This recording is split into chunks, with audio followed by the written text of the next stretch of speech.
Hello everyone, this is Zeeebo and welcome to today's AFK journey video. So in this AFK journey video, we're going to run through Relentless Rumble Brawl 1 with my free-to-play account. So Lumont is the very first boss. We'll get 3 of it in the initial formation with the foresight ability in the endless run. So for Lumont's kit, ultimate, Lumont's charge, selects the tile, charge towards the tile, deal damage, taunts as well as reposition the enemy. And then for the second skill, it's a totem ward which gives Lumont the shield. And this shield value increased by 30% for each adjacent enemy. So you kind of don't want to have too many melee units because melee units will crowd around Lumont to deal damage, and this will increase the totem ward value, which makes the Lumont tankier, right? And he's also able to increase the physical defense of 2 closest allies by 30% for 7 seconds, which means that ideally you want to be using a magical damage team to maximize your damage. And then last but not least, Warstorm, which deals damage and stun them for 1 second. So this is the minor control that Lumont has in his kit. So for this boss over here, you'll need at least 30 kills to secure your maximum reward. So 1, 2, 3, 4, 5. So I've done Brawl 2, so I just claim this 6 and 7. So these are the 7 rewards, and then we're able to claim this. So for my free-to-play account right here, we're currently at 46 kills, so pretty close to the top. Like, I've tried multiple runs, but I think 46 kill is the most optimal from my free-to-play angle with Shemira as my carry. But I think the strongest team should be a team with Talon built in for the additional AoE damage coverage together with Shemira. Okay, so without further ado, let's go into the fight. So for the best team itself, I think there are some RNG factors in terms of where your Lumont charge, as well as whether or not your units are crowding around Lumont when he's using his shield ability to reduce your damage output. So those are the few RNG factors, and also where your units position, where your units use their skill can also be an affecting factor for the RNG side. So the best damage team for my account right here is one consisting of the Graveborns as well as the Lightbearers. So Lightbearer is good against Lumont because of the factional advantage, where Lumont is a mauler and then Lightbearer has more damage against Lumont. Right, so our Sonya here will be a pretty good damage dealer on the AoE side, together with being a buffer for our Shemira, which is a massive carry against this boss. So Shemira will be buffed up with Hugin right here. So Hugin has this control immunity in the Steelbound kinship if you have the EX weapon unlocked, and this control immunity allows your allies to be uninterrupted by the control skill that Lumont has, except for the charge, which will reposition them. But at the very least, they will still be able to use their stuff whenever they are sort of still being charged by Lumont because of this control immunity, which prevents them from being stunned when affected by all the control related skills. So Hugin is there for the shielding, and then we have the twins for the buffs, the heal, the shield, as well as all the control immunity that they are able to offer, together with Shemira being the mega carry. So Shemira is gonna unleash all the ghosts and then do a whole bunch of damage, with Bonnie right here as the AoE damage dealer with the debuff onto the boss.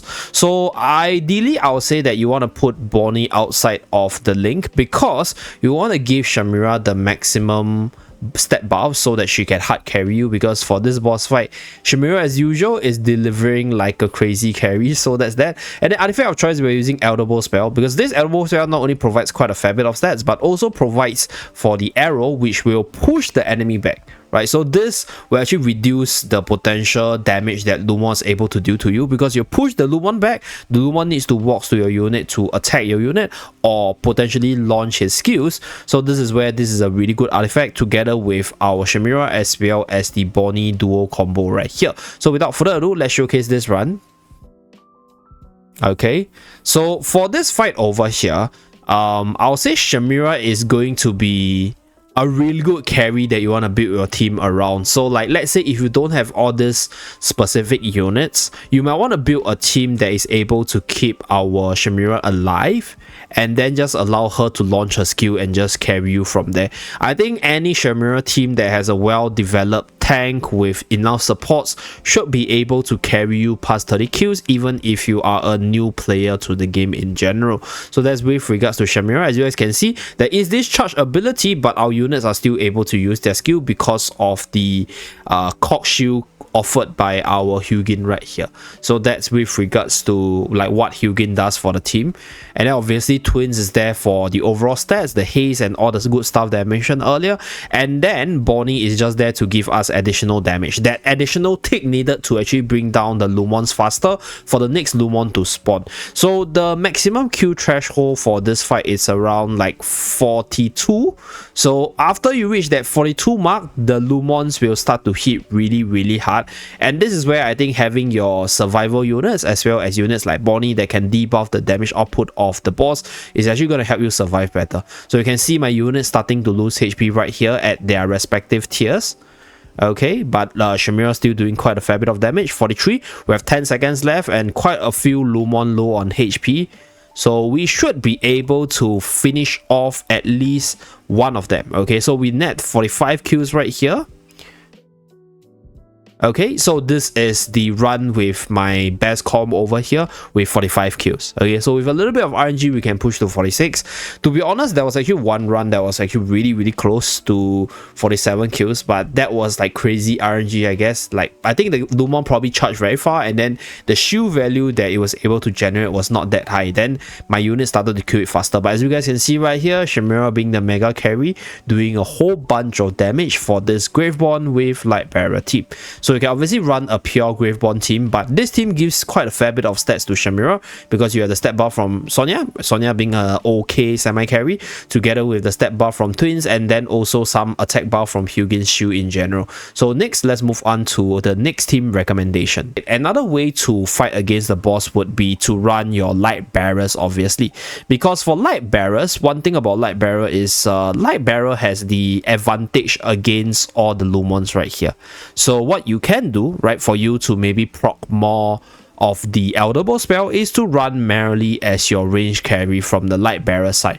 Morale is perfectly fine as well. I think Cassidy is also not bad, but I don't have them built up on my account right here, as you guys can see, so I'm using Merrily, right? So this slot, we will be buffing up our Twins together with our Merrily, and Merrily is mainly in as a range damage dealer to get the most benefit out of this spell over here. So for the defensive units, I think you can play around with the defensive units. If Coco and Smokey is needed for you to reach that 40 plus kills, then you should put them in, right? But if you don't have them built up and you just want to get like 30 plus kills, if you don't have Coco, put in Sinbad, right? Put in a Lightbearer carry. I think that will be more than sufficient to push you to that 30 kills before your whole team fall. You can also put in any other like Mauler carries, for example, to give you that additional push to that 30 kills reward threshold. So for this one, I think we can buff up Smokey, right, to give us more heals of Smokey here, and we're gonna put Coco. Okay, so without further ado, let's start this showcase.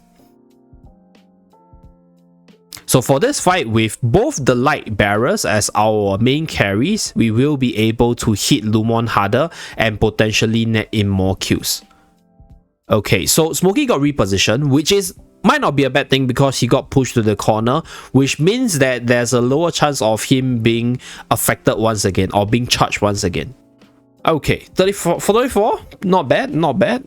Okay, so that's for the Lightbearer with the Mauler supports. Okay, so ideally what you want to do for this fight is to run your Lightbearers together with Shemira or your mega carries like Talin or maybe even Harak with control immunity once you build up enough stacks onto him, with him spamming the ultimate. And obviously artifact of choice best is the Elderbow right here, like I mentioned, with the damage, with the pushback, as well as the range damage increase for your whole team. So Wilders is viable, but mostly I think Lightbearer, Graveborn should be the way to go. For the Mauler side, you can obviously run OD together with maybe like some Lightbearer range support. I think that will work as well, but OD is a lot slower because OD is single target and OD requires that throw poison insta kill the enemy for you to start rolling to the next opponent. So that's for the Mauler side. So for this run over here, we combine the Lightbearers in terms of two of the better carries, Merrily with our Shemira right here. Another unit which I think can actually maximize Shemira's damage is Cassidy. So Cassidy, Shemira, Sonya together with all the Hugin buff and the Twins buff could actually further maximize the damage damage on Shemira, and then potentially give you that 47 or even 48 kills based on the levels of your account. So right now we have about 20 seconds left. Merrily looking pretty good so far. Okay, 43 kills. Hugin is alive. Okay, Shemira being buffed through the stat buff from Twins, as well as all the other stuff, is carrying really hard. Should be able to net us the 46 kill after we finish off the last Lumont here. Okay, we didn't get it, 45 kill, unfortunately. So this is in combination with the Lightbearer carries over Bonnie. So Bonnie can be substituted. I think for Bonnie's case, there's a lot of different ways to substitute her. Like, I think the most easiest way would be to just slot in another carry together to be buffed up by Sonya right here. So Sonya together with Twins and Hugin, they're the key buffers which maximizes your Shemira's damage, and then the rest is yeah, substitutable. Okay, so that's it for this video. Thank you very much for tuning in. Do remember to like, subscribe to see more. I'll see you guys again in my next video. Bye guys.